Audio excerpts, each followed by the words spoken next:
اس دور میں ہمیں اور آپ کو کرنا کیا چاہیے، اس پر بھی کچھ باتیں آپ سن لیجیے۔ اگر آپ چاہتے ہیں کہ آپ کی آنے والی نسلیں اسلام پر چلے، ان مدرسوں کو قائم رکھو گے۔ اسکول تو کھلتے رہیں گے، کالج تو کھلتے رہیں گے، آپ کے بچے سائنس اور ٹیکنالوجی پڑھیں گے، آپ کے بچے ڈاکٹر تو بنیں گے، انجینئر تو بنیں گے، وکیل تو بنیں گے، مگر ان کو کالج میں اسکول میں کوئی یہ بتانے والا نہیں ہوگا کہ اللہ کون ہے، ان کو کوئی یہ بتانے والا نہیں ہوگا کہ رسول کون ہے، ان کو ایمان کیا ہے، اسلام کیا ہے، ان کو یہ ساری باتیں اگر بتائی جائیں گی تو ان مدرسوں میں بتائی جائیں گی۔ اس لیے مدرسوں کی حفاظت کرو، ان علم دین کے مرکزوں کی حفاظت کرو اور اپنے بچوں کو دین کی تعلیم۔ اللہ نے قرآن کے 28ویں پارے میں فرمایا یا ایھا الذین آمنوا قوا انفسکم واہلیکم نارا وقودھا الناس والحجارہ، اے ایمان والو اپنے آپ کو اور اپنے گھر والوں کو جہنم کی آگ سے بچاؤ، علیہا ملائکۃ غلاظ شداد لا یعصون اللہ، جہنم کے جو داروغہ ہوں گے وہ بڑے سخت قسم کے ہوں گے اور وہ کسی کے ساتھ کوئی مربت نہیں کریں گے۔ ابھی آج کی خبر ہے مولانا جرجیس صاحب کو جیل سے رہائی کا الحمدللہ ضمانت مل گئی۔ اللہ تعالیٰ ان کی رہائی کا جو بھی پروسیس ہے اس کو جلد سے جلد پورا کر دے، اور جو بھی ہمارے علماء حق مصیبت میں اللہ ان کی رہائی کا بندوبست۔ میرے بھائیوں، آپ غور کیجئے کہ آج حالات کیا ہیں اور کس طریقے سے علماء حق کے پیچھے لوگ پڑے ہوئے ہیں، اور مولانا جرجیس صاحب کے اوپر اتنی بڑی مصیبت آئی اور ہم نے دیکھا فیس بک کے اوپر اور سوشل میڈیا کے اوپر کچھ لوگ مزے لے رہے ہیں، لوگ طنز و تعریض کر رہے ہیں۔ ایسا نہیں ہونا چاہیے میرے بھائی، کسی کی مصیبت پر آپ کو خوش نہیں ہونا چاہیے۔ ان کے بھی بیوی بچے ہیں، ان کے بھی ماں باپ ہیں، ان کے والد حافظ الیاس صاحب اٹاوا کے سب سے نیک انسان مانے جاتے ہیں، آج وہ بستر پڑے ہوئے ہارٹ کے مریض ہیں، اپنے بیٹے کے جیل میں جانے کے غم اور صدمے میں گھل رہے ہیں، اور آپ اس مصیبت پر خوشی منا رہے ہیں۔ ہم نے پہلے بھی کہا اور آج بھی کہہ رہے ہیں کہ علماء کی عزت و آبرو کی حفاظت ہم سب کی ذمہ داری ہے۔ علماء کی قدر کیجیے، علماء سے جڑ کر کے رہیے، اور جو صحیح علماء ہیں، جو قرآن و حدیث کے بیان کرنے والے علماء ہیں، ایسے علماء سے ہمیں اور آپ کو جڑ کر کے رہنا چاہیے۔ قیامت کے پہلے ایک ایسا دور بھی آئے گا جب علماء سے لوگ دور ہو جائیں گے اور علماء کا درجہ لوگ جاہلوں کو دے دیں۔ بڑی مشہور حدیث ہے، آپ نے کئی بار سنی ہوگی، صحیح بخاری کی حدیث ہے، اللہ کے پیارے نبی فرماتے ہیں ان اللہ لا يقبض العلم انتزاعا ينتزعه من العباد۔ دیکھیے پرچی میرے پاس آئی ہے، مولانا صاحب نے کہا ہے پرچی میں لکھا ہوا ہے تعاون کی اپیل کریں، تو آپ لوگ دان دیجئے، چندہ دیجئے، میں تقریر کے لاسٹ میں بھاری بھرکم سی دعا آپ کے لیے انشاءاللہ کر دوں گا۔ اب میں بنگلہ میں تو دعا نہیں کر سکتا، اردو میں دعا کر دوں گا۔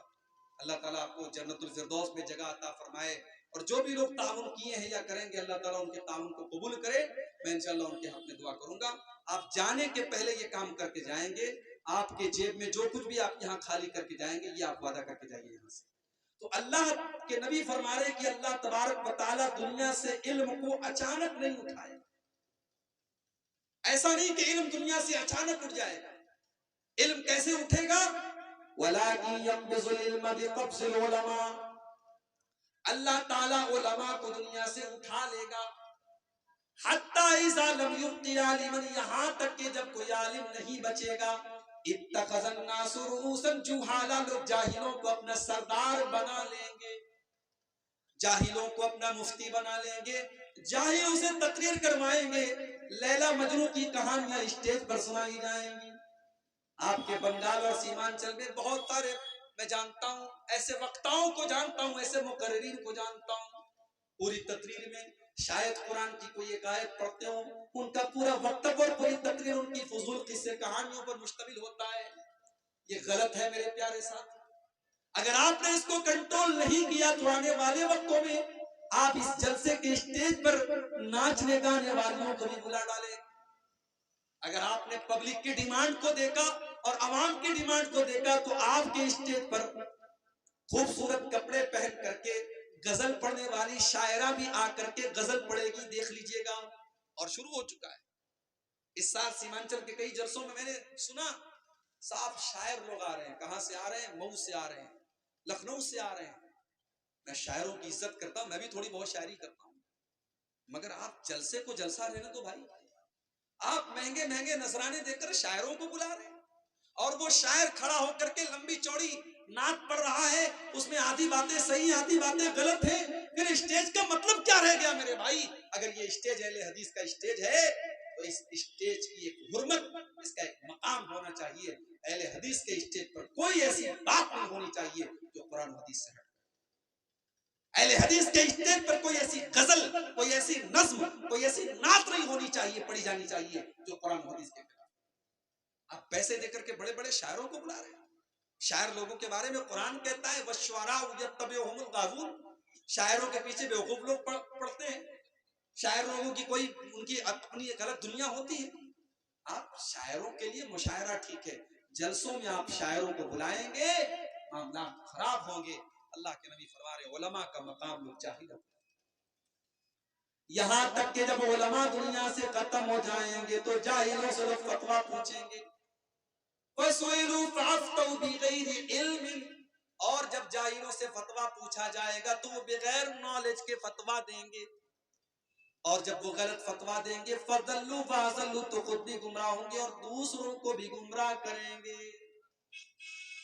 ایک اور حدیث میں اللہ کے نبی فرماتے ہیں کہ قیامت کی ایک نشانی یہ بھی ہے کہ اللہ تعالیٰ علم کو دنیا سے اٹھا لے گا اور جہالت بہت زیادہ پھیل جائے گی۔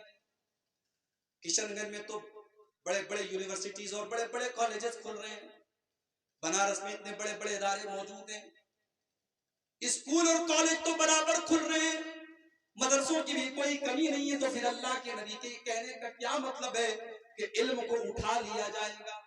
مطلب یہی ہے مدرسے تو چلیں گے مگر مدرسوں میں پڑھنے والے اور پڑھانے والے نہیں بچیں گے۔ مسلمانوں کے بچے ان مدرسوں میں پڑھیں گے نہیں، اور مسلمان اپنے بچوں کو پڑھانا بھی نہیں چاہے گا۔ لوگ علم تو حاصل کریں گے مگر علم دنیا حاصل کریں گے، علم دین حاصل نہیں کریں گے، قرآن و سنت کا علم لوگ حاصل نہیں کریں گے۔ اور آگے اللہ کے نبی ایک دوسری حدیث میں فرماتے ہیں کہ قیامت کے پہلے ایک ایسا دور بھی آئے گا، ایسا دور بھی آئے گا لا یدرا ما صلاۃ ولا صیام ولا صدقہ، لوگ اتنے جاہل ہو جائیں گے دین کے معاملے میں کہ لوگوں کو یہ بھی پتہ نہیں ہوگا کہ نماز کس چیز کا نام ہے، قربانی کس چیز کا نام ہے، روزہ کس چیز کا نام ہے، صدقہ خیرات کس چیز کا نام ہے۔ وَلْيُسْرَ عَلَى كِتَابِ اللَّهِ عَزَّ وَجَلَّ فِي لَيْلَةٍ، اور اللہ تعالیٰ قرآن کو راتوں رات اٹھا لے گا، حَتَّى لَا تَبْقَى مِنْهُ آیَةٌ فِي الْأَرْضِ، یہاں تک کہ روئے زمین پر قرآن کی ایک آیت بھی باقی نہیں بچے گی۔ قیامت کے پہلے کیسا دور کیا ہے؟